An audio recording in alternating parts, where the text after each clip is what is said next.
किसी टाइम पे आपने मुन्ना का ऑडिशन दिया था। कि मुन्ना में उतना फिट नहीं है, लेकिन फिर भी कोशिश करके ऑडिशन दे दिया। और खैर उसमें तो पता था नहीं होगा, नहीं हुआ, फिर शरद शुक्ला हुआ तो 1 घंटी तो बजी सिर्फ में। ये नहीं पता था कि उसका असर इस तरह से होगा, लोग इस तरह से कनेक्ट करेंगे। ये मुझे लगा कि इसमें जबरदस्त इंटेंसिटी है क्योंकि you been part of Mirzapur. Mirzapur मतलब कल्ट। इसकी इमेज लोगों में ऐसी है कि जब ये बोलता है तो लोग कहते हैं कि यार ये ना ज्यादा नहीं बोलता, लेकिन जब बोलता है तो कायदे की बात बोलता है, फायदे की बात Man of बोलता two है। words. हाँ, क्योंकि मैं अपने अंदर का एक वो एक्टर, एक वो हिस्सा भी एक्सप्लोर करना चाहता था जहाँ पे थोड़ा सुर थोड़ा ऊपर हो। मैंने सोचा भी नहीं है कभी कि इस तरह का किरदार मैं कर सकता हूँ या कोई होगा। बहुत इंपॉर्टेंट चीज़ हमने ये की इसमें कि मैं नहीं चाहता था कि ये किरदार ईस्टर्न यूपी में सेट हो, जो बहुत अलग बनाता है इस किरदार को मिर्ज़ापुर के जोन से, शरद शुक्ला से। लेकिन मज़ा और ज़्यादा तब आता है जब आप ऐसे लोगों के साथ, ऐसे एक्टर्स के साथ कोलैबोरेट करें जिनका प्रोसेस अलग। तो मुझे ऐसा लगा कि इसको आप लोगों ने बहुत ज्यादा प्रमोट नहीं किया था, पहले ये वर्ड ऑफ माउथ से चला है। आपने अपना काम किया है, अगर उस चीज में दम है पहले उस चीज को बढ़ने दो आगे। ये भी तो एक पीआर है कि यार एक आदमी कम दिखता है यहाँ वहां, लेकिन उसका काम ज्यादा काम दिखता है और काम उसका बिकता है। काम को और कंटेंट को अपना काम करते देना चाहिए, मैं तो ये मानता हूँ। कप्तान का मुन्ना या मिर्जापुर का मुन्ना, नाम एक है लेकिन इंसान दो अलग है। परितोष एक मतलब बहुत ही अद्भुत इंसान है। ना फेंको प्यार का जाल यहाँ, ना फेंको प्यार के जाल यहाँ, हम पे किसी ने इश्क का रुमाल रखा है। यही होता है, ये फ्री में पीआर हुआ पारितोष। हाँ देखो भाई परितोष, हमने आपके बारे में खूब बातें यहाँ कर दी, हम बात कुछ और करने हाँ, बैठे थे, हाँ। आपकी भी बात हो। मिर्जापुर जैसी एक चीज बन रही थी। हाँ, कोशिश जरूर की है हमेशा किसी अच्छी चीज को, अच्छी चीज का हिस्सा होने के लिए। हम कहे थे ये नहीं करेंगे तो कुछ गड़बड़ हो जाएगी, ऐसा उन्होंने रिपीट करके देखो आखिरी सीन लिखा जा रहा है। कालीन भैया आएंगे, तुमको गद्दी देंगे और ये बात कहेंगे। काफ़ी चीज़ें उसमें है, होता है तुमसे हम कुछ ऐसा करवाएंगे जो मिर्ज़ापुर के इतिहास में आज तक नहीं हुआ। मिर्ज़ापुर की दुनिया और जो आप एक्सपेक्ट करते हैं मिर्ज़ापुर से वो तो होगा ही, लेकिन कुछ ऐसी भी चीज़ें होंगी जो हमने शायद पहले नहीं देखी है। सीज़न 4 होगा तो ज़रूर, क्योंकि मतलब ऑडियंस को भी चाहिए। बस कुछ अलग करने की कोशिश है और अलग करने में सबसे बड़ा जो एक फर्स्ट स्टेप, पहला कदम जो लिया है वो इसी में लिया है, जो नॉन फिक्शन में जो कवि सम्मेलन हो रहा है। लोगों ने मुझे ये कहा कि यार आपका काम और आपका किरदार, उसमें आप भी शामिल हो, सबसे पहले शुरुआत आप ही से हुई। यहाँ word of mouth is strong, तो मुझे लगता है कि ये शो सक्सेस पार्टी डिजर्व करता है। एक बात कही जाती है, life comes at a full circle. किसी टाइम पे आपने मुन्ना का ऑडिशन दिया था और फिर बने तो आप शुक्ला जी, शरद शुक्ला। लेकिन मुन्ना बनने का सपना कहीं ना कहीं, सपना या इच्छा पूरी हो गई कप्तान में। तो हाउ यू सी दिस? सोचा था आपने, ये बात दिमाग में आई थी कि यार मुन्ना बनना था और अब मैं बन गया मुन्ना? एक्चुअली मतलब इस बात के दो हिस्से हैं। एक तब जब जब मुन्ना का ऑडिशन दिया था, बहुत पहले, मतलब शरद शुक्ला बनने से भी पहले। Yes yes.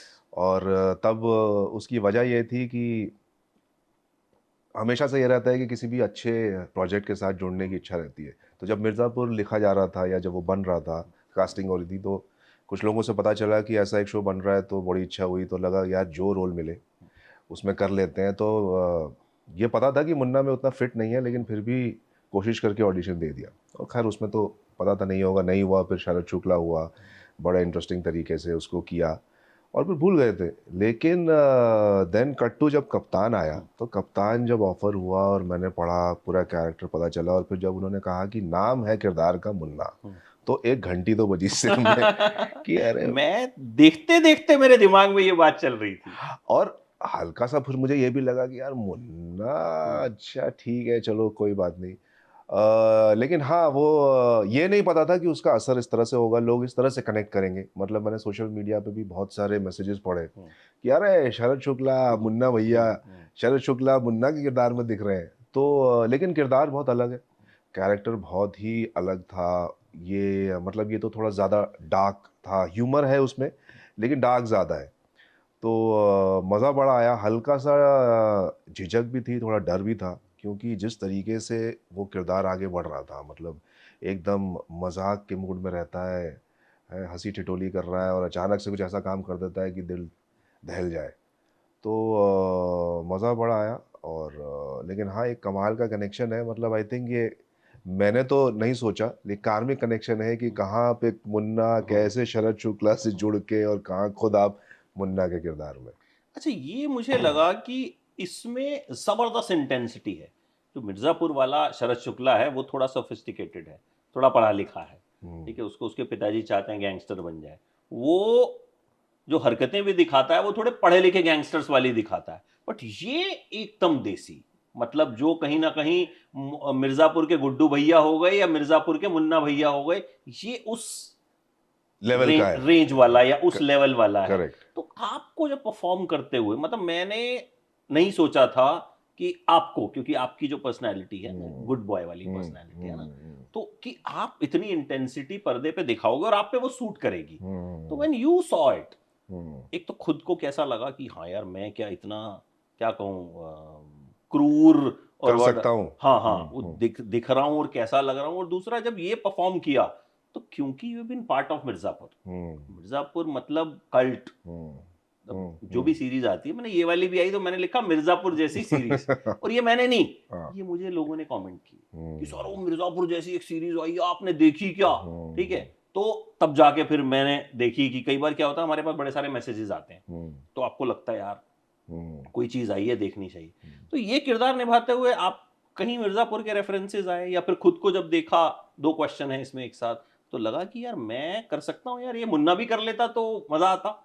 मतलब मेरे लिए एक एक्सपेरिमेंट ही था, क्योंकि मतलब मिर्ज़ापुर के बाद ये ज़रूर था कि एक बहुत बड़ी एक इमेज, जैसा आपने कहा वैसी बनी कि ये बहुत आदमी ज़हनी इंसान है, सोच समझ के करता है, सीरियस रहता है और पीछे रहता है, आगे खुल के नहीं आता है। तो ये इस तरीके का किरदार था, और वो आप कह लीजिए या तो वो इतने अच्छे से हो गया, या उसका इम्पैक्ट ऑडियंस में इतना अच्छा रहा कि एक बहुत स्ट्रॉन्ग इमेज उस तरह से बन गई। मतलब इस पे मैं हाल फिलहाल में कोई एक ब्रांड एंडोर्स कर रहा था, तो उनके साथ जो मार्केटिंग के लोग होते हैं, जो क्लाइंट्स होते हैं, जो एजेंसी के लोग होते हैं, उन्होंने बहुत एक कमाल की चीज़ मुझे बताई, जो बहुत अलग दुनिया से आ रही थी। तो मैंने कहा, जब मैं कर रहा था तो उन्होंने कहा कि भाई हमने ना क्लाइंट को, जो हमारे क्लाइंट हैं, हमने उनको पीपीटी का प्रेजेंटेशन चल रहा था, हमने उनको एक चीज़ बताई और उस पे पीपीटी पे आपका फ़ोटो था। हमने क्लाइंट को बोला कि ये जो इंसान है, ये इसकी इमेज लोगों में ऐसी है कि जब ये बोलता है तो लोग कहते हैं कि यार ये ना ज़्यादा नहीं बोलता, लेकिन जब बोलता है तो कायदे की बात बोलता है, फ़ायदे की बात मैन ऑफ बोलता फ्यू है। वर्ड्स। हाँ, तो इसकी सुन लो, तो ये आपकी इमेज है। तो मैंने कहा यार ये बहुत कमाल का डेटा है आपका। तो ये इस तरह की इमेज थी, लेकिन जब कप्तान का मुन्ना किरदार आया करने के लिए, तो मैं चाहता था कि मैं इस तरीके का कुछ करूँ, क्योंकि मैं अपने अंदर का एक वो एक्टर, एक वो हिस्सा भी एक्सप्लोर करना चाहता था, जहाँ पे थोड़ा सुर थोड़ा ऊपर हो और बहुत वॉलेटाइल हो, कि एक सेकंड में, जैसे हम कहते हैं कि एक सेकंड में ये है और एक सेकंड में वो है, थोड़ा पोलराइज्ड हो।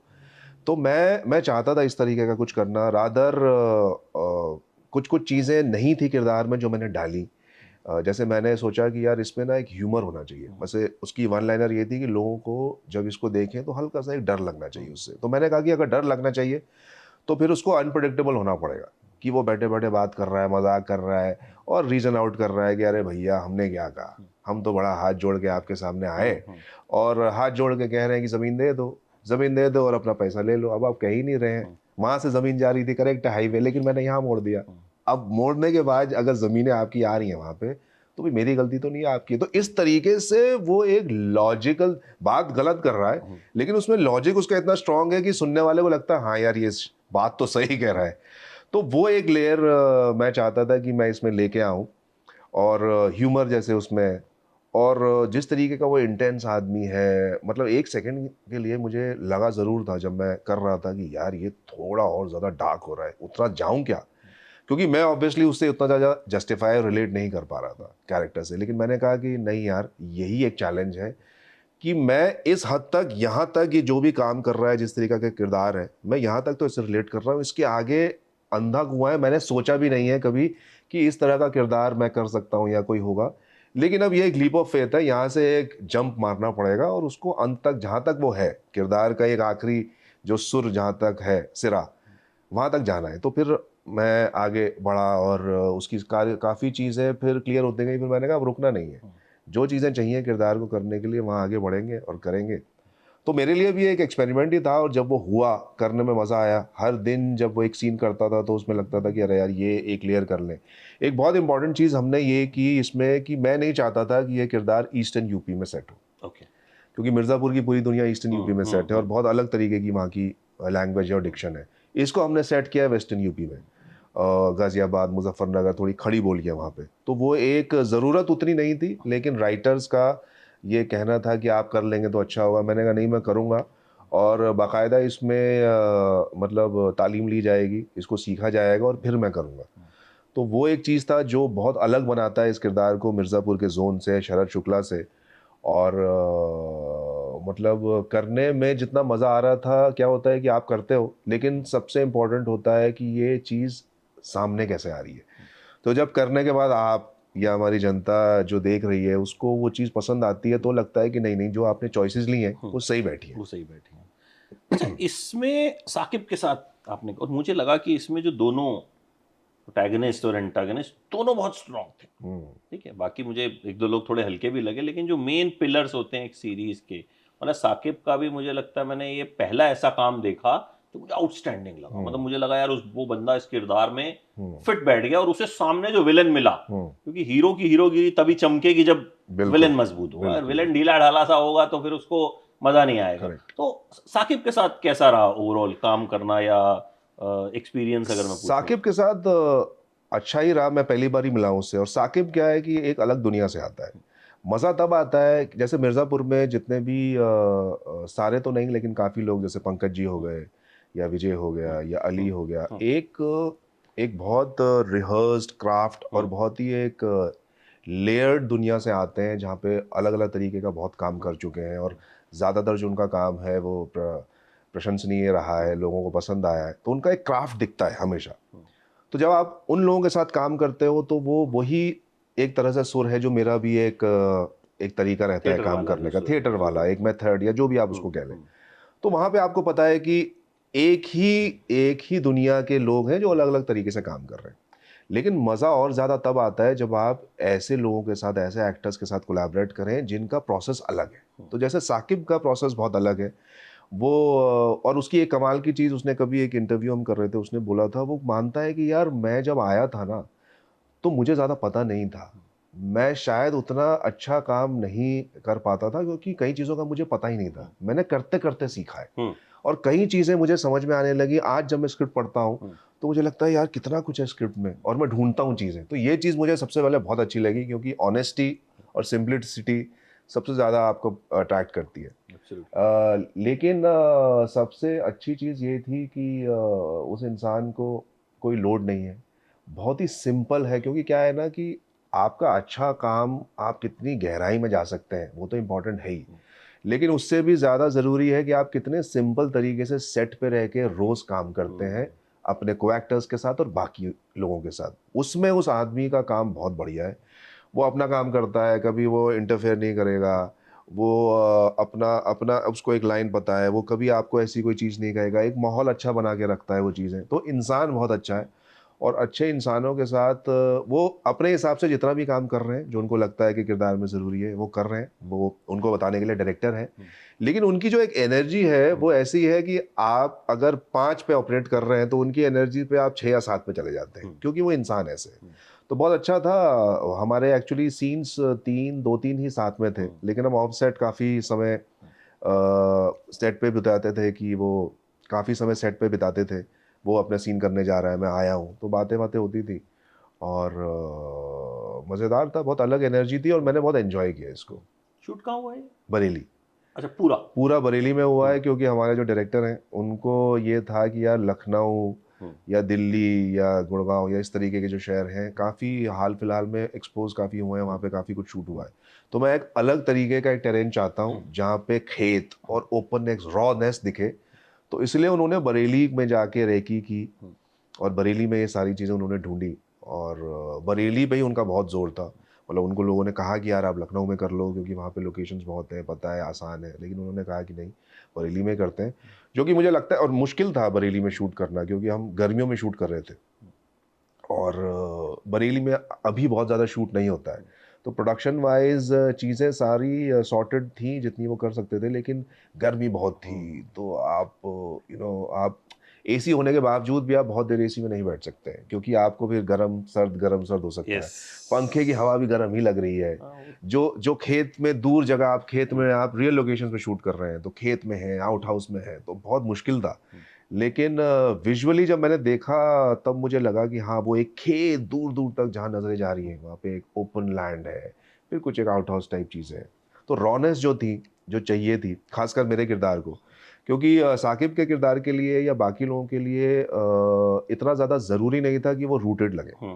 मेरे तो किरदार वैसे भी उनका किरदार तो किसी और शहर से शहर से आता है, ट्रांसफर होके आता है। बिल्कुल। तो मेरे लिए बहुत इंपॉर्टेंट था, मेरे कैरेक्टर के लिए, कि वो वहीं का लगे, क्योंकि वो एंटागनिस्ट है और वो मेन केंद्र है, वहीं से सारा कॉन्फ्लिक्ट निकल रहा है, तो वो इंसान वहीं का लगे, दिखने में और बोलचाल में ये बहुत ज़रूरी था।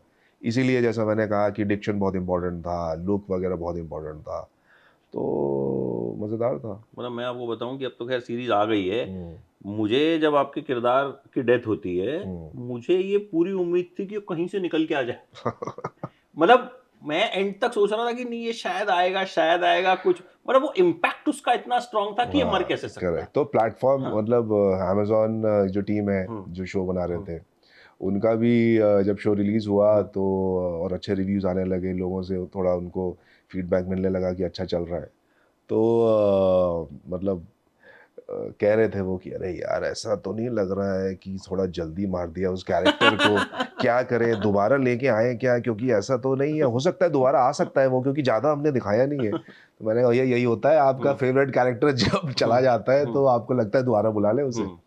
लेकिन वो कहीं ना कहीं सीजन की जो कहानी थी उसमें वो हमेशा से वो डिलिबरेट था। वो इसलिए भी था कि आपको पूरा जिस तरीके से मुन्ना को माउंट किया गया है, उस किरदार को खड़ा किया गया है और ऐसा कर दिया गया है कि समर, जो साकिब का कैरेक्टर है, किसी के लिए भी बड़ा मुश्किल है उसको दबा देना, वो मतलब बड़ा ही होता जा रहा है। तो इसीलिए जब तक वो है, बहुत ज़्यादा फोकस और बहुत ज़्यादा एनर्जी उसी के कैरेक्टर के आसपास था। तो जब वो जाता है तो वो जतिन का जो डायरेक्टर है, उनका ये था कि यार वो एक झटके से जाना चाहिए, और झटके से जाना हमेशा हमारी फिल्मों में या सिनेमा में काम किया है। जैसे सत्या पे अगर आप देखें, जैसे भीकू मात्रे का कैरेक्टर था, वो इतना बड़ा होने के बाद करते करते करते करते ठक करके वो निकलता है। या इवन मिर्ज़ापुर में भी जितने भी जो कैरेक्टर्स हमें याद है, मुन्ना हो गया या शरद हो गया, कि वो पहले बढ़ते हैं और बिना किसी माहौल को बनाए हुए उनको एक झटके से खत्म कर दिया जाता है, तो उसका इम्पैक्ट बहुत रहता है। अच्छा, आपको ये जो ओटीटी के शोज होते हैं स्पेसिफिकली, ये एक फीडबैक प्लेटफॉर्म से मिलता है कि भाई कैसा चल रहा है, कितना चला है, ये हिट है, सुपर हिट है, ब्लॉकबस्टर है, इस तरह की चीजें आती हैं आपके पास? हाँ, आती हैं, और मतलब आजकल मुझे लगता है कि आपको अगर कोई चीज़ आपकी की हुई चल रही है तो एक एक दुनिया है। जैसे आजकल मीम एक बहुत इम्पोर्टेंट, एक बड़ी चीज़ हो गई है कि भाई अगर मीम किसी चीज़ के बन रहे हो तो इसका मतलब आपका जो कंटेंट है, शो है, मटेरियल है, वो एक तरीके से फट गया है, वो लोगों तक पहुंच रहा है। तो इस शो के भी मतलब मैंने देखे, मतलब कुल मिला के जितने भी मीम्स थे, कुछ 30 मिलियन व्यूज थे उसमें। 30 मिलियन व्यूज मतलब आज के टाइम में बहुत होता है सिर्फ मीम्स पे। तो वो एक आई थिंक एक पैमाना है पता करने के लिए कि भाई लोग उतना पसंद कर रहे हैं। फिर आपके सोशल मीडिया पे मैसेजेस आते हैं जिस तरीके से चल रहा है, फिर एक डेटा जो प्लेटफॉर्म के पास होता उनका है, डेटा हाँ, इज गुड, या वेरी गुड। अगले season they very happy, they were very happy in the first 3-4 days, जिस तरीके से खुला शो। ओपनिंग वीक में बहुत अच्छा था और उसके बाद वो बढ़ता ही चला गया अगले 10-15 दिन में।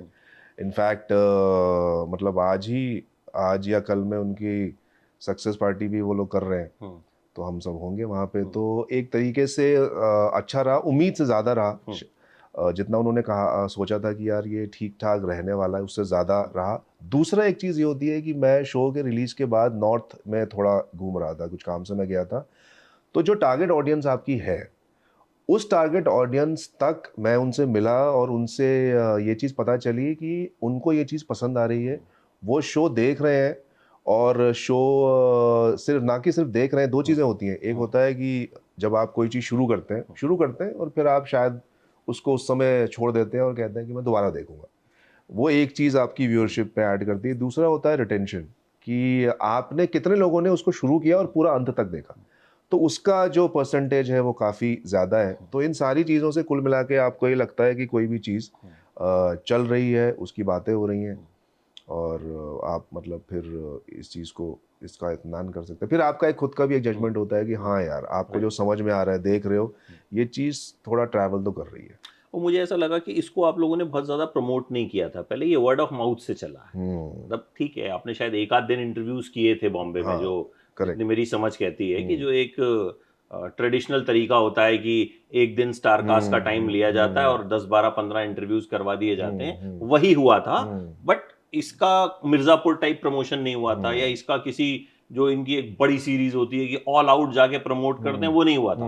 ये जो चला वर्ड ऑफ माउथ से चला। बिल्कुल। तो आज की डेट में जब इतना कंटेंट है, ठीक है, मतलब हर आदमी को सिर्फ तारीफ सुननी है, ठीक है, मतलब उसको बुराई नहीं सुननी है कि मतलब यहाँ मैं अच्छा था, उसको लगता है 10 काम किए तो 10 के 10 अच्छे होने चाहिए। ठीक, ये इसी वजह से थोड़ा सा मुझे लगता है इंडस्ट्री का नुकसान भी होता है। तो जब कोई चीज वर्ड ऑफ माउथ से चलती है, तो आपको उसमें क्या लगता है कि भाई एक्चुअल सक्सेस तभी होती है। आप जितना मर्जी पीआर करा लीजिए, ये नंबर 1 हो गया, ये हो गया, वो हो सकता है 50 लोगों को तो जब नंबर 1 का बैनर देखेंगे तो पता चलेगा ऐसा कोई शो आया।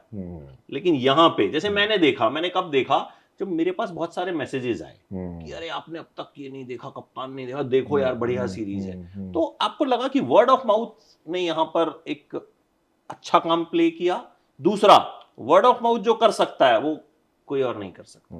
नहीं, बिल्कुल, मेरा बिल्कुल ये मानना है और मेरा भी एक ग्राफ रहा है। मतलब एक समय पे मिर्ज़ापुर के आसपास भी या उसके पहले मुझे बड़ा लगता था कि आपकी कोई भी चीज़ आती है तो उसको प्रमोट अच्छे से करना चाहिए, आप यहाँ मिलिए, ये इंटरव्यूज़ करिए, वो करिए और पूरा अपना लगे रहिए। लेकिन वो भी सही है, मतलब एक तरीके से आजकल मार्केटिंग क्या है कि इतनी सारी चीज़ें अवेलेबल हैं, इतना सब कंटेंट है, तो उसमें अपनी चीज़ को अपनी चीज़ की एक जगह बनाने के लिए आपको थोड़ा लोगों तक पहुंचना ज़रूरी है कि आप अवेयरनेस जनरेट करें। बेसिकली इसका जो मेन मकसद है मार्केटिंग का, पीआर करने का, वो एक अवेयरनेस जनरेट करने जैसा है। लेकिन जो एक्चुअल नैरेटिव सेट होता है वो तो कंटेंट से ही होगा। Content से ही, अगर absolutely. शो या फिल्म कोई पसंद आई है लोगों को तो ही वो आगे बढ़ेगी। वर्ड ऑफ माउथ बहुत इंपॉर्टेंट चीज़ रहा है, पहले भी, आज भी। और मेरे लिए तो अभी ये चीज़ बहुत एक स्ट्रॉन्ग चीज़ हो गई है कि यार आपने अपना काम किया है, अगर उस चीज़ में दम है, पहले उस चीज़ को बढ़ने दो आगे। अगर कोई चीज़ रिलीज़ हुई है, पहले उसको अपनी गति से आगे बढ़ने दो और जिस गति पे वो आगे बढ़ी है उसके हिसाब से जितना वो पसंद आ रहा है, लोग उसके बारे में क्या बात कर रहे हैं, वो किस तरीके से लैंड हो रहा है, उसके हिसाब से आप फिर ये चीज़ कोशिश करिए, ये चीज़ चुनिए कि आपको कुछ इंटरव्यूज़ करने हैं, लोगों से बात करनी है, क्या करना है, वो उसके हिसाब से करिए। तो इस बार मैंने भी बहुत ही चुनिंदा, जैसा कि वो जो एक स्टार्टिंग में रिलीज़ के पहले एक दिन जैसा आपने बताया सबको जो इंटरव्यूज़ होते हैं वो किए। उसके अलावा मैंने इस बार सोचा कि देखता हूँ कि कुछ नहीं करेंगे।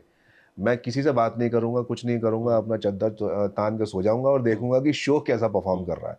तो अब हफ़्ता 10 दिन जैसे हो गया है, तो शो क्योंकि परफ़ॉर्म कर रहा है, तो उसके बाद भी जिन लोगों से थोड़ी बहुत बातचीत है, जैसे आप हैं और ऐसे कुछ और लोग जिनके साथ आराम से बैठ के बात हो पा रही है, इसके बारे में उन्हीं से इंटरव्यूज़ या बात हो रही है। लेकिन ऐसा कुछ नहीं है कि ये भी कर लो, वो भी कर लो, क्योंकि बिल्कुल मतलब मैं उस चीज़ को बहुत ही स्ट्रांगली मानता हूँ कि आपका प्रोडक्ट और कंटेंट जब स्पीड पकड़ता है ना, तो कोई पीआर या कोई भी चीज़ उसको पलट नहीं सकती। तो इसीलिए सबसे इम्पोर्टेंट है और ये हुआ है। मतलब चाहे ये शो की हम बात कर लें, चाहे हाल ही में एक फिल्म आई थी धुरंधर, उसकी आप बात कर अक्षय लो। खन्ना, उनका तो मतलब वो कभी दिखे ही नहीं दिखे ही नहीं। मतलब पैप ही नहीं हुए, बिल्कुल, किसी को बिल्कुल। नहीं, पर कोई फोटो तक नहीं आई है। लेकिन तब भी सबसे ज्यादा बात जो राकेश बेदी साहब। और आप ये भी देखिए ना अमित, कि यार मुझे जैसे लगता है, हो सकता है मैं गलत भी हूँ इस बात में, कि एक चीज़ हो रही है कि भाई फल्ला आदमी बहुत दिख रहा है, बहुत दिख रहा है, बहुत दिख रहा है, बहुत दिख रहा है। उसके बाद फिर इसके आगे बात क्या बनेगी कि यार बहुत दिख रहा है। यही बोलेंगे ना ओवर लोग एक्सपोजर। कि यार ये आदमी बहुत दिख रहा है। इसके अलावा दूसरा एक आदमी है जिसका काम अच्छा है, लोग उसका काम तो देख रहे हैं और कहीं ना कहीं अब ऑडियंस है या जो भी है, सबसे पहले किसी अच्छे एक्टर को देखते हैं, कुछ अच्छा परफॉर्मेंस देखते हैं, अच्छा कंटेंट देखते हैं, तो एक अपना एक नोट बना लेते हैं दिमाग में, यार ये एक्टर अच्छा है। अब अगर वो बहुत नहीं दिख रहा है तो लोग शायद उसके बारे में ये सोचे कि यार ये बहुत अच्छा एक्टर है, लेकिन ये काम अच्छा करता है, ये उतना ज्यादा नहीं दिखता है। ये भी तो पीआर है, ये भी तो एक पीआर बिल्कुल। है कि यार एक आदमी हम्म, कम दिखता है हम्म, यहाँ वहाँ, लेकिन उसका काम ज्यादा काम दिखता अच्छा। है और काम उसका बिकता है। हम्म, तो ये भी एक तरीके की पीआर है कि जितना आप दिखे, जितनी जरूरत है, मेरा ख्याल है कि भाई जितना, वो पुरानी कहावत है ना कि जितना चीनी डालेंगे हम्म, मिठास उसके हिसाब से ही होगी। तो हम्म, आपका कंटेंट सबसे आगे है। हम्म, आज धुरंधर चली है तो आप जो एक एक सीन के एक्टर हैं, आप उनकी भी बात कर रहे हैं, उनका भी एक्सपीरियंस और अनुभव जानना चाह रहे हैं कि यार बिल्कुल। आपका क्या अनुभव था उस सीन हम्म, में, वो आपने एक्शन किया तो क्या किया। वो हम्म, इसीलिए है हम्म, क्योंकि यूनानिमसली हम सब उस कहानी से, उस फिल्म से कनेक्ट कर रहे हैं। हम्म, तो उसमें से एक छोटी सी भी कोई बात हो तो हम उसको जानना चाहते हैं। हम्म, तो मुझे लगता है कि काम को और कंटेंट को अपना काम करते देना हम्म, चाहिए, मैं तो ये मानता हूँ। और उसके बाद फिर आप देखिए कि शोर कितना करना है। शोर आप करते हैं, माहौल, मशहूरी, ये सब हम्म, चीज़ें होती हम्म, हैं, ये हम्म, होती हैं उस प्रोडक्ट के लिए। तो हम्म, पहले प्रोडक्ट को तो चलने दो। हम्म। अच्छा, एक जैसे मिर्जापुर भी आई, उसमें भी एक गैंगस्टर वाला किरदार था, इसमें भी है। तो इस तरह की चीजें जब सक्सेसफुल भी होती हैं, तो एक ये भी रहता है कि टाइप कास्ट ना हो जाए कि यार अभी जो भी कहेगा वो यही कहेगा कि भाई इसके हाथ में तो बंदूक ही अच्छी लगती है, भाई ये तो गाली देता हुआ अच्छा लगता है। हाँ। कि दूसरे किसी किरदार में मुझे, क्योंकि हमारे यहाँ ये बहुत कॉमन प्रैक्टिस है कि बिल्कुल, अच्छा बिल्कुल। ये विलन है, ये विलन ही है, ये हीरो है, ये हीरोइन। हम्म। ये मन में एक डर रहता है या मन में कुछ इस तरह का शंका रहती है? देखिए शंका तो रहती है, हुँ, क्योंकि, और इसके दोनों ही पहलू हैं। हुँ, एक इसका पहलू ये है कि आप अगर टाइप कास्ट हो रहे हुँ, हैं, मतलब एक आपने जैसे एक तरीके का किरदार किया, आप एक एंटागनिस्ट हैं, अब आपको, और वो चल गया है, तो अब हो सकता है कि आपको उसी के आसपास का हुँ, कुछ काम आएगा। हुँ, उस पे आपकी कोशिश ये होनी चाहिए कि भाई आपने किया है अगर उसी तरीके का या उसी के आसपास का हुँ, आपको आ रहा है हुँ, काम, तो आपको, आप उसको एक नए पहलू से पेश करें, क्योंकि कोई भी दो इंसान एक तरह से नहीं होते। हुँ, कप्तान का मुन्ना हुँ, या मिर्जापुर का मुन्ना, हुँ, नाम एक है लेकिन इंसान दो अलग हैं। है। तो हुँ, आप अगर एक ही पुलिस वाले का हुँ, किरदार करने के बाद दूसरा पुलिस वाला बन हुँ, रहे हैं, एक एंटागनिस्ट, कोई गुंडा है, कोई कर्मचारी है, कोई भी है, दोबारा अगर वही रोल आप कर रहे हैं तो वो फिर भी एक जैसा नहीं होगा, क्योंकि हुँ, कोई इंसान दो एक जैसे नहीं होते। हुँ, अभी आपके ऊपर है कि आप उसको एक नएपन से कैसे करें। हुँ, एक ये बात है। दूसरी चीज ये है कि आप अगर एक तरीके से, अगर आपको एक इमेज की वजह से हुँ, उसके आसपास का काम मिल रहा है, तो इसका मतलब मार्केट आपका एक बन गया है कि आपको उस हिसाब से पैसे वैसे भी आपको ठीक ठाक शायद मिल सकते हैं, हुँ, क्योंकि आपका ऑलरेडी एक मार्केट है। हुँ, लोग आपको बैठे जो हैं, हुँ, वो आपको उसी तरीके के काम के पैसे दे हुँ, सकते हैं, जितने भी। तो एक सिक्योरिटी है वहाँ पे। लेकिन उसके साथ साथ जो इसका दूसरा पहलू है वो ये है कि आपको लगातार कोशिश करनी पड़ती है खुद से कि अब आप जाएं बाहर, हुँ, लोगों से मिलें, लोगों के सामने ये इच्छा जाहिर करें कि भाई मैं कुछ और भी करना चाहता हूँ, आप मुझे लेके कुछ और करिए, जो मैं लगातार करता रहता हुँ, हूँ। कोई भी एक चीज़ आने के बाद ये नहीं है कि आप हाथ पे हाथ रख के बैठ गए। आज कप्तान आ गया है, वो चल रहा है, या हुँ, मिर्ज़ापुर आया था वो हुँ, चला है, थोड़ी लोकप्रियता आपकी बढ़ गई है, तो उसका हुँ, ये नहीं है कि अब आप बैठिए यार, आता रहेगा। नहीं, लगातार मतलब अभी भी मिलते रहना पड़ता है कि यार इस इंसान के साथ मुझे काम करना है। और मेरा हमेशा थोड़ा ये रहता है कि मैं जिन लोगों के साथ काम करना चाहता हूँ, हुँ, मैं उन तक रीच आउट करूँ, हुँ, उनसे बात करने की कोशिश करूँ, मिलने की कोशिश करूँ, और ये इच्छा ज़ाहिर करूँ कि आपका काम बहुत अच्छा है, और बहुत खुशी होगी हुँ, कि अगर आपके साथ मैं कुछ कर पाऊँ। हुँ, तो ये बना रहता है कि आपको अगर वो चीज़ तोड़नी है, कुछ हुँ, और करना है, हुँ, तो आपको रीच आउट करना राइट, पड़ता है। राइट। एक आपने कभी रिसेंटली एक बड़ी नई चीज़ भी करी, एक हमारे बड़े करीबी हाँ, दोस्त और बहुत टैलेंटेड शख्स हैं, परितोष त्रिपाठी। हाँ।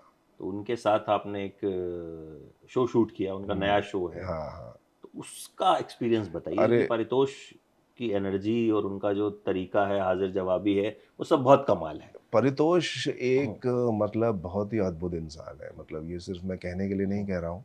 मैं पहले एक आध बार मिला उनसे, पंकज त्रिपाठी हुँ, के भी वो दोस्त हैं, तो उनके घर पे एक आध बार पहले मिला था कभी, लेकिन हाय, हेलो, नमस्ते। उसके बाद हाल-फिलहाल में मैं उनसे मिला जब हम वो एक शो कर रहे हैं टीवीएफ के साथ, हुँ, कवि सम्मेलन विद परितोष त्रिपाठी, हुँ, और बहुत ही अलग फॉर्मेट है, हुँ, नॉन फ़िक्शन है, जिसमें कविताएँ होंगी, हुँ, लेकिन सिर्फ़ कविताएँ क्या, कवि सम्मेलन सुन के हमें ऐसा लगता है अरे ये लिटरेचर और हुँ, हुँ, साहित्य हुँ, से थोड़ा उसमें भरा हुआ होगा और थोड़ा भारीपन होगा, भारीपन। वो नहीं है। लिटरेचर है, साहित्य है, लेकिन कंटेम्प्ररी है, आज का है, उसमें मजाक भी हो रहा है, बकैती हो रही है, मजाक हो रहा है। और जिस तरीके से इंसान परितोष है, हाजिर जवाब है वो, और एक बात के अंदर एक अलग से उसको चुटकुला उसमें ढूंढ लेता है, फिर एक बहुत बात अच्छे से कहता है, लिखता बहुत अच्छा है। और तो इसी तरीके का एक समा बांधा है, उसके अलग अलग एपिसोड हैं, एक एपिसोड मैं कर रहा हूँ।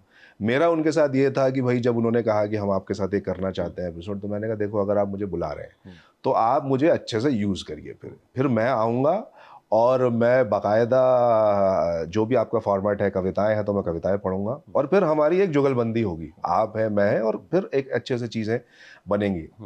तो इनफैक्ट हुआ ये कि हमारे एपिसोड के बाद नॉर्मली ये होता है कि परितोष क्योंकि होस्ट है तो जितने भी गेस्ट हैं वो आते हैं, उनको वो इंट्रोड्यूस करते हैं और फिर उनके बारे में बात होती है। हमारे एपिसोड में मैं परितोष को इंट्रोड्यूस कर रहा हूँ कि भाई वो आ रहा है और ये सारी चीज़ें। तो बहुत ही एक मज़ेदार चीज़ रही है, बहुत ज़्यादा मैं खुश हूँ उसके लिए, क्योंकि बहुत अलग चीज़ वो लेके आ रहा है।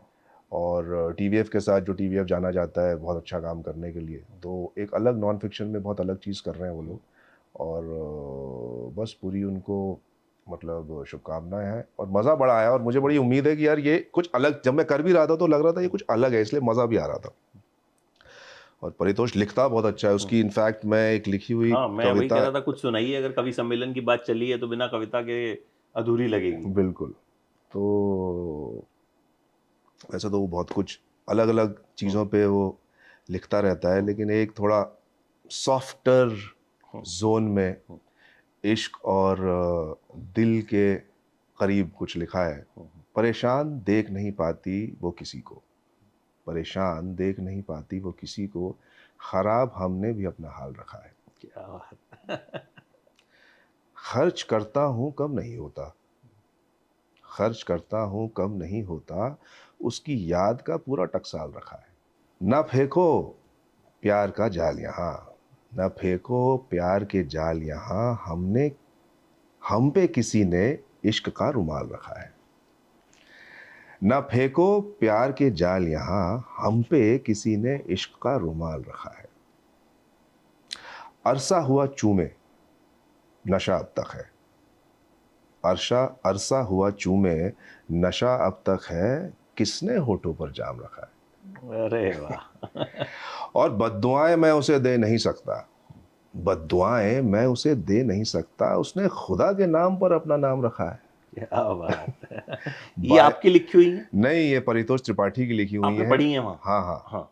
तो ये बहुत ही कमाल की कुछ है। और भी सुना रहे थे शायद आप। एक और है, बहुत अलग तरीके की लिखी है उसने। आपकी महंगी गाड़ी चलाने वाला अक्सर पैदल घर जाता है, आपकी महंगी गाड़ी चलाने वाला अक्सर पैदल घर जाता है, करोड़ों की रखवाली करने वाला वक्त पे पगार नहीं पाता है, भूखा रहता है एक वक्त जो आपके लिए आधे घंटे में पिज्जा पहुंचाता है। वाह। फटे कपड़े से जाने कैसे तन ढकता है, फटे कपड़ों से जाने कैसे तन ढकता है, समाज में जो बुनकर कहलाता है, जो कपड़े बुनता है।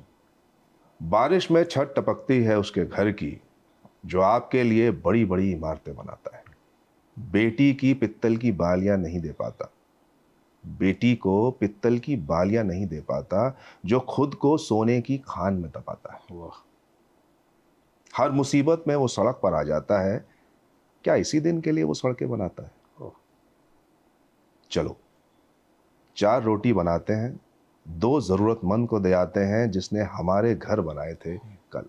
ये मैं बता रहा हूँ, ये जब आएगा ना तो ये इसकी रील्स जो हैं ये खूब वायरल होने वाली हैं। जो दिलजले आशिक है ना, क्योंकि आजकल ऑलमोस्ट मतलब मिल जाएंगे आपको, और इंस्टाग्राम वगैरह पे तो मुझे लगता है इस तरह का कंटेंट जो होता है ना वो हर कोई रिलेट कर लेता है। तो कहीं ना कहीं वो अभी नहीं होगा, कभी उसका दिल टूटा होगा, कभी सालों पहले हुआ होगा, तो वो चीज जो है वो रिलेटेबिलिटी बहुत जबरदस्त है।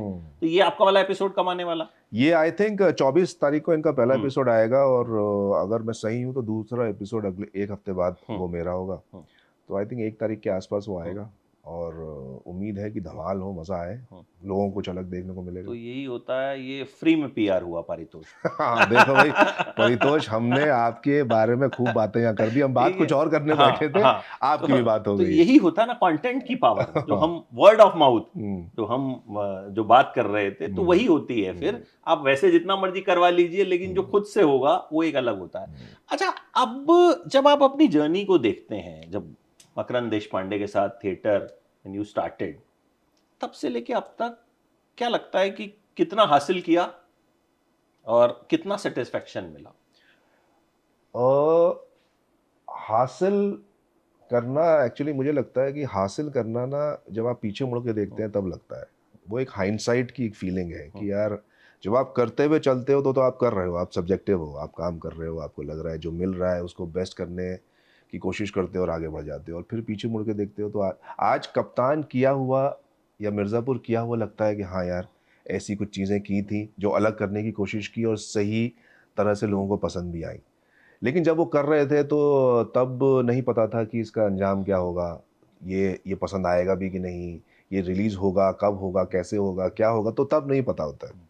तो वैसा ही है आज, बिल्कुल तब से जब थिएटर करना शुरू किया था, तो तब से और आज तक में एक चीज़ जो कॉमन है वो ये है कि तब भी ऐसा लगता था जब मैक्स सर के साथ, मकरंद देशपांडे के साथ काम करते थे, तो तब भी लगता था कि यार ये इंसान का तरीका बाकी लोगों से बहुत अलग है काम करने का। उनका जो परफॉर्मेंस को लेके जो टेक है, एक रियलिज़्म और एक सटलिटी पे वो काफ़ी ज़ोर देते हैं। तो आई थिंक कहीं न कहीं वो मेरे काम में जो है, अगर दिखता है तो वो उसकी वजह से है। तो तब भी जो एक वजह थी, एक कारण था कि काम किस तरह से करना है, उसको बेटर करना है, वो आज भी है।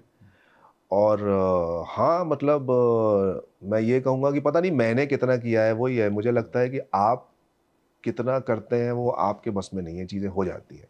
तो आई थिंक थोड़ा बहुत लकी रहा कि सही चीज़ आई, मिर्ज़ापुर जैसी एक चीज़ बन रही थी। हाँ, कोशिश ज़रूर की है हमेशा किसी अच्छी चीज़ को अच्छी चीज़ का हिस्सा होने के लिए। आई थिंक वो मेरा, बस एक मेरा जो प्रयास है या मेरा क्रेडिट आप कह लीजिए, वो उतना ही है कि हमेशा एक अच्छा काम करना और एक अच्छे लोगों के साथ जुड़ना, ये कोशिश रहती है। लेकिन किसी चीज़ का हो जाना और उसका कामयाब हो जाना, वो शायद मेरे मेरे बस में नहीं है, और उसकी वजह मैं नहीं हूँ।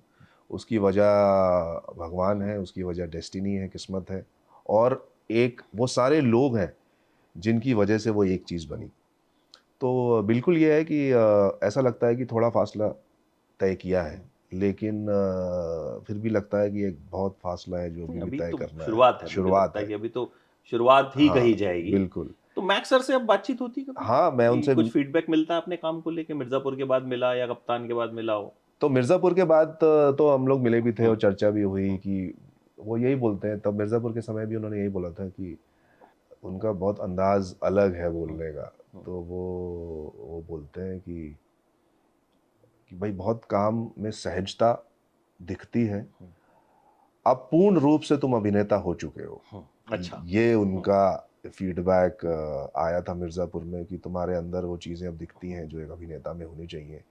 कि सीन को पकड़ना, जिस तरीके से जो भी इमोशन या किरदार जो प्ले कर रहे हो, उसमें एक ऐसी एक ऐसी ज़रूरत या एक ऐसी कोई चीज़ पैदा कर देना कि आपको देखने का मन करता है कि आदमी क्या कह रहा है। और कप्तान के बाद मैंने उनको ट्रेलर भेजा था, शो रिलीज़ होने के बाद तो बात नहीं हुई। तब उन्होंने डायलॉग ही मुझे बोला, एक कोई, कि हम कहे थे ये नहीं करेंगे तो कुछ गड़बड़ हो जाएगी, ऐसा उन्होंने रिपीट करके बोला। और ये था कि अगेन की बहुत अलग तरह से तुम दिख रहे हो। इनफैक्ट मैं देखता हूँ उनका क्या आया था मैसेज, बहुत, क्या है कि जब मैक्स सर जैसा इंसान जो इतने लेवल पे और क्या क्या काम कर चुका है, तो ऐसा इंसान जितने, ऐसा मुझे लगता है कि जितने लोग बहुत महान काम कर चुके हैं या बहुत काम कर चुके हैं, बहुत कम शब्दों में वो आपको फीडबैक दे देते हैं। जमीन दे दिए होते तो ये सब ना, जमीन दे दिए होते तो ये सब ना होता ना। वाह, नाइस। मतलब उस दमनगिरी में थोड़ा सा ह्यूमन भी रखा है. अच्छा. And with the beard, it looks, yes, देहात का. अच्छा. तो दबंगिए में एक ह्यूमन टच भी रखा है, ये बहुत बड़ी बात है, खासकर आपके टीचर से ये मिलना. कह रहा था कि अगर आपके गुरु ही हाँ, कहूंगा मैं, मतलब बिल्कुल. शुरुआत आपकी जो है इन्हीं के साथ हुई, और अगर उन्होंने आपको ये फीडबैक कहा कि अब पूर्ण रूप से अभिनेता बन चुके हो, तो मुझे लगता है इससे बड़ी बात जो है वो शायद हो नहीं सकती. और एक ऐसी चीज, बिल्कुल बिल्कुल जो आप कह रहे हो वो सही है, और एक ऐसी चीज की जो आपने सोचा, जैसे मैंने ये चीज इस बार भी सोची, या पहले भी हमेशा मेरा एक कोशिश रहती है कि जो भी किरदार करूं उसमें एक उसको ह्यूमनाइज करूं, जो हम पहले भी बात कर रहे थे कि आपको उसका पॉइंट ऑफ व्यू समझ में आए. भले आप उस इंसान को पसंद नहीं कर रहे हो या पसंद कर रहे हो, लेकिन आपको पता चल रहा है कि वो ऐसा इंसान क्यों है. तो ये चीज जो मेरी हमेशा कोशिश रहती है, और उनका, मकरंद देशपांडे का ये देखना और इसको एक ट्रेलर में 2 लाइन में ये समझ जाना कि दबंगी लग रहा है लेकिन एक ह्यूमन टच भी रखा है. तो ये चीज जो आप कर रहे हो, और आपकी उनसे कोई बात नहीं हुई है, लेकिन सिर्फ एक झलक में ये समझ जाना कि आप ये कर रहे हो, तो वो बहुत बड़ा एक फीडबैक था. और आपको लगता है अरे यार ये गुरु ही है जो इस तरीके से चीज पकड़. हाँ. तो इसमें थोड़ा किस्मत का भी साथ बोलोगे आप, क्योंकि मिर्जापुर में सबसे लास्ट में आपकी कास्टिंग हुई थी. I think everyone was casted, shooting की तैयारी थी, तब आपको कहा गया था कि यार एक सीन है पहले सीजन में. तो तब तो सीजन का भी नहीं पता था ना कि मतलब सीजन क्या होते हैं, अभी तो सबको पता है. तो वो उस वक्त क्या दिमाग में क्या सोच के आपने कहा कि चल यार कर देता हूँ? मतलब बहुत ही एक तरह से कहें कि क्या हो गया था उस समय, तो आप यहाँ वहाँ दाएं बाएं हर जगह ऑडिशन ही दे रहे थे. एक और शो था जो उसके पहले होने वाला था, जो हो गया बाद में, इनसाइड एज नाम का एक शो था. उसमें थोड़ी बहुत ऐसी ऐसा बन रहा था, ऐसी ऐसे हालात पैदा हो रहे थे कि शायद मैं उसका हिस्सा बनूं, लेकिन वो हो नहीं पाया किसी वजह से. लेकिन उसके बाद ये हुआ कि ऑब्वियसली उससे निराश हुए थोड़े बहुत. फिर उसके बाद पता चला कि ऐसा शो बन रहा है जो कि हार्टलैंड में बेस्ड है, और इसकी राइटिंग काफ़ी अच्छी है, और उसमें 2 लोग जिन्हें मैं थोड़ा बहुत जानता था, रसिका दुग्गल और पंकज त्रिपाठी, वो इसका हिस्सा है.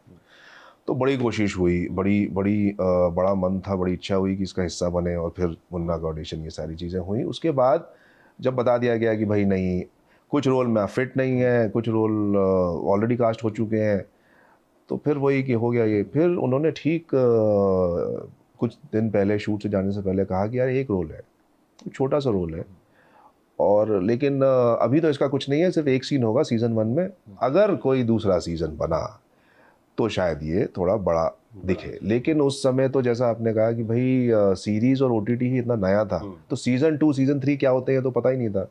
लेकिन अगेन आई थिंक उसी चीज़ ने थोड़ा बचाया है, संभाला है, कि हमेशा जो किसी भी प्रोजेक्ट में सीन मिले या स्क्रिप्ट मिले, उसको पढ़ के जो आपको लगता है कि अरे यार ये तो अच्छा लिखा हुआ है. वो सीन जो मुझे दिया गया, जो एक सीन था, उसका स्ट्रक्चर बहुत अच्छा था. वो लिखा हुआ ऐसा था कि उसमें इतने से सीन में उसकी एक शुरुआत थी, उसमें एक मिडल था, और उसका एक अंत था. सारी चीज़ों में कि भाई वो इंसान कैसा है, वो एक ऐसा, अच्छा ये इस दुनिया में रहता है लेकिन इस दुनिया का हिस्सा नहीं होना चाहता है, ये चीज़ पता चल रही है. फिर उसके बाद पता चल रही है कि उसका बाप जो है उसको कह रहा है कि तू आ जा, मुझे तेरी ज़रूरत है. ये कह रहा है मैं आपको इतनी बार बोल चुका हूँ, आपका समझना नहीं बदलता है, मेरा कहना नहीं बदलता है. तो एक ऐसी चीज़ समझ में आती है कि ये कॉन्फ्लिक्ट जो है बाप बेटे का बहुत समय से चल रहा है. फिर तीसरी चीज़ ये थी कि अपने बाप को एक ऐसी सलाह देता है, सबसे बड़े जो खिलाड़ी हैं मिर्ज़ापुर के, कालीन भैया, उनको कैसे क्या करना है उनके बारे में ये सलाह देता है, जो कि है भी नहीं इस दुनिया का, और वो बाप मान लेता है. और ऑडियंस को भी देख के लगता है कि हाँ, वो कहता है कि भाई यहाँ पे कुछ मत करिए, ये उनका इलाका है, कुछ न्यूट्रल ग्राउंड पे सोचिए आप. तो आपको लगता है अरे यार ये तो मतलब इतनी समझ की बात कर गया, क्योंकि ये सारी चीज़ें एक सीन में थी. तो मैंने कहा यार ये अगर एक सीन इतने अच्छे से लिखा हुआ है तो शो बहुत अच्छे से लिखा होगा. तो ठीक है, जो मिल रहा है वही करते हैं. और इसीलिए उसको सिर्फ उस सीन को मैंने वैसे उस सीन के बेसिस पे हाँ कहा, ऑडिशन हुआ एक, और फिर वो किया और करके भूल गए. उसमें तो एक्चुअली वही है, किस्मत की बात. आपके हाथ में क्या है, आपने तो कर दिया. आपके हाथ में यही है कि आपको एक अच्छी चीज़ मिली, उसको आपने थोड़ा अच्छे से कर दिया. लेकिन उस सीन के बाद एक छोटा सा कट था जो कि जब रतिशंकर शुक्ला का जो कैरेक्टर है वो मर जाता है तो ये सामने शीशे के बैठ के अपना सर जो है वो शेव करता है। ये एक छोटा सा कट था जो कहीं बीच में आना था। अब इसको जगह ही नहीं मिली एडिट पे और ये ऐसे साइड में पड़ा रहा। तो जो उनके एडिटर थे, हर्ष नाम है उसका, मैं कभी भूलता नहीं उसे, तो उसने कहा कि यार इसको क्या करूं क्या करूं क्या करूं, तो उसने सीरीज के एंड में ऐसे ही लगा दिया उसे कि भाई सीरीज होती है, ये होता है एंड में, वो शादी में गोलियां चल रही, ये हुआ वो हुआ, गुड्डू भैया निकले जख्मी हालत में और सीजन एंड हुआ, ब्लैकआउट हुआ और फिर एक झलकी दिखी है एक इंसान की, एक लड़का बैठा है शीशे के सामने जो अपना हेड शेव कर रहा है। अब ये छोटा सा जो एक मोमेंट था, इसको उन्होंने कहा कि यार एक काम करो, देखो अभी तो शो तो खत्म हो गया, इसको एंड में ऐसे ही डाल देते हैं। अभी उन्होंने डाल दिया, कमिट कर दिया। इसके बाद अब किसको पता था कि ये शो इतना बड़ा हिट हो जाएगा, लोग इसको मतलब इतना ज़्यादा प्यार देंगे और वो जो एंड में एक सीन आएगा छोटा सा, वो प्रॉमिस हो जाएगा अगले सीजन का। और फिर अगले थर्ड सीजन में तो खैर पूरी फाइट ही गुड्डू भैया और आपके बीच रही। बिल्कुल। तो वो कुछ चीज़ें आप करते हो और कुछ चीज़ें आपके साथ हो जाती हैं वाली बात। तो ऐसे रहा और फिर उसके बाद ये हो गया कि वही बाकी कहानी में जो हो रहा है वो तो होगा ही, लेकिन इस किरदार को एक अहम रूप से अब सीजन 2 में लेके आ रहा है और फिर सीजन 3 में तो एक बहुत तो ग्राफ मुझे लगता है किरदार का, मैं पर्सनली बहुत खुश था। इनफैक्ट सीजन 3 में जब स्क्रिप्ट लिखी जा रही थी तो गुरु जो हमारे डायरेक्टर हैं, उन्होंने ऐसे ही एक दिन ऑफिस में मैं मिलने गया उनसे, तो कहा कि देखो आखिरी सीन लिखा जा रहा है, कालीन भैया आएंगे, तुमको गद्दी देंगे और ये बात कहेंगे। काफ़ी चीज़ें उसमें है, होता है कई चीज़ें आप पकड़ते हैं, कई चीज़ें आप मिस कर जाते हैं। तो कालीन भैया आके सीजन 3 के एंड में ऐसी कुछ चीज़ें बोल रहे हैं जो आज तक पहले कभी नहीं हुई और वो ये खुद बोलते भी हैं, वो ट्रेलर में भी उनकी लाइन है कि तुमसे हम कुछ ऐसा करवाएंगे जो मिर्ज़ापुर के इतिहास में आज तक नहीं हुआ। तो ये अपने आप में फिलॉसफी बहुत बड़ी थी और एंड में आके वो गद्दी पे बोलते हैं खड़े होके कि इस गद्दी को जिसे हमने बनाया, बाबूजी ने बनाया, इसको अब ऐसा विरासत चाहिए, ऐसा वारिस चाहिए जो हमारा प्रतिबिंब हो, जो हमारा ही रिफ्लेक्शन हो। और मैंने जो कपड़े पहन रखे हैं और जो पंकज जी ने कपड़े पहन रखे हैं उस सीन में एक जैसे।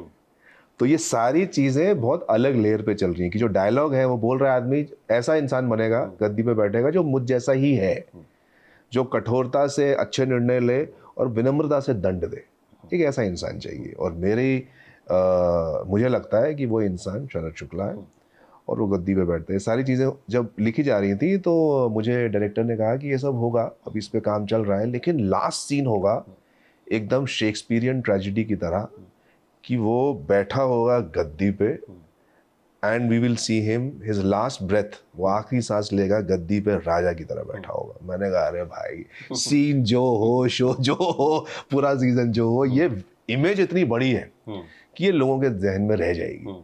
और वैसा ही हुआ कि लोगों ने मतलब सीजन के बारे में बात की सो की, लेकिन एंड में वो इमोशन इतना स्ट्रांग हो गया कि वो मेरे कैरेक्टर को एकदम खड़ा कर देता है। तो मिर्जापुर जो फिल्म आ रही है उसमें रहेगा किरदार कुछ है अपडेट ऐसा? ज्यादा कुछ ना बताते हुए रहेगा, एक बहुत ही इंटरेस्टिंग तरीके से है वो कहानी से और प्लॉट से जुड़ा हुआ मेरा कैरेक्टर। लेकिन मिर्ज़ापुर फिल्म बहुत अलग तरीके से एक अलग एक्सपेरिमेंट है, एक अलग चीज़ है।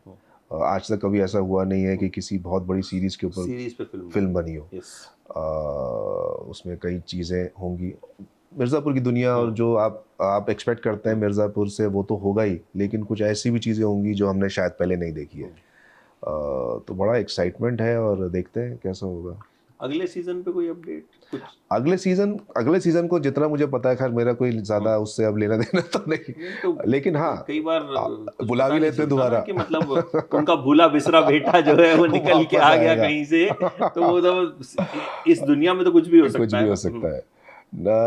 ये अपडेट मतलब सीजन 4 होगा तो ज़रूर, क्योंकि मतलब ऑडियंस को भी चाहिए और मेकर्स भी बनाना चाहते हैं।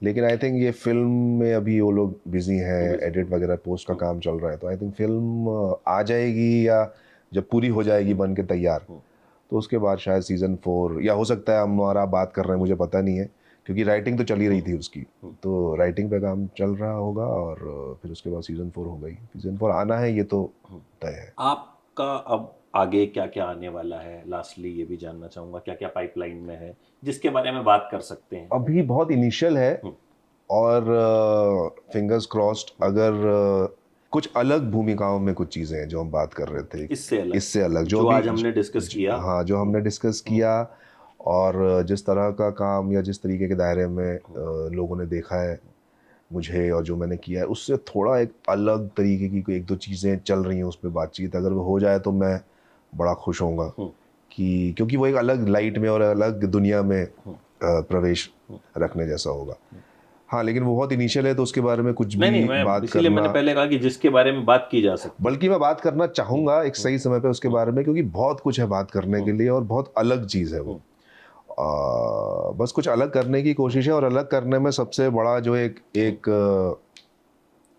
फुटिंग क्या बोलते हैं, एक फर्स्ट स्टेप, पहला कदम जो लिया है वो इसी में लिया है, जो नॉन फिक्शन में जो कवि सम्मेलन हो रहा है। इसका तो इंतजार रहेगा मुझे, और ये मैं बिल्कुल आपको बताऊंगा कैसा रहा, बिल्कुल, क्योंकि मैं पहले एपिसोड का भी इंतजार कर रहा हूँ, क्योंकि मुझे ट्रेलर्स वगैरह जितने भी एसेट्स आए हैं बहुत इंटरेस्टिंग लगे।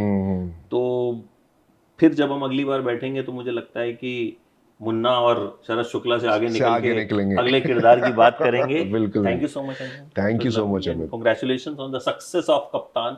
और अभी तो चल ही रही है, और मुझे लगता है इस इंटरव्यू को देखने के बाद भी बहुत से लोग, मतलब अगर आपको मिर्जापुर अच्छी लगी थी और ये उसमें अच्छे लगे थे, तो आई थिंक कप्तान में वो उससे और आगे निकल गए हैं। ये चीज मुझे, मतलब मैंने ये आपने जो कहा, मैंने ये एक्सपेक्ट नहीं किया था। एक चीज जो कभी बोलते हैं ना हम कि आपने क्या एक्सपेक्ट किया था, नहीं किया था। कुछ लोगों ने मुझे ये कहा कि यार आपका काम और आपका किरदार, उसमें आप भी शामिल हो, सबसे पहले शुरुआत आप ही से हुई, लेकिन मैं और भी कई लोगों से मैं मिला या बात हुई फ़ोन पे जिन्होंने कहा कि आपका काम इसमें as a character intensity Mirzapur से ज़्यादा थी, वो तो बहुत उससे भी बहुत ज़्यादा अच्छा लगा, कई लोगों ने बोला। क्योंकि वहाँ वो पढ़ा लिखा आदमी था, वहाँ वो मैन ऑफ फ्यू वर्ड्स था, वो अंदर ज़्यादा रखता था और बाहर कम निकालता था, लेकिन यहाँ पे वो सब बाहर निकालता है, बिल्कुल, और बड़े इंटरेस्टिंग तरीके से निकालता है। तो मुझे लगता है वो जरूर देखिएगा, मतलब इनका काम आपको उसमें 100% पसंद आएगा। If you have loved him in Mirzapur, तो इसमें तो मजा आएगा। थैंक यू सो मच, और सक्सेस पार्टी एंजॉय कीजिए आप। थैंक यू जल्द सक्सेस पार्टी भी होने वाली, और आई थिंक ऐसे शोज डिजर्व करते हैं सक्सेस पार्टी, क्योंकि कई बार तो क्या होता है कि अगले दिन ही सक्सेस पार्टी हो जाती है, किसी को पता भी नहीं चलता, बट यहाँ word of mouth is strong. तो मुझे लगता है कि ये शो सक्सेस पार्टी डिजर्व करता है, और आगे ऐसे ही सक्सेस मिलती रहे आपको। Thank you so much, thank you so much, thank you, lovely talking to you.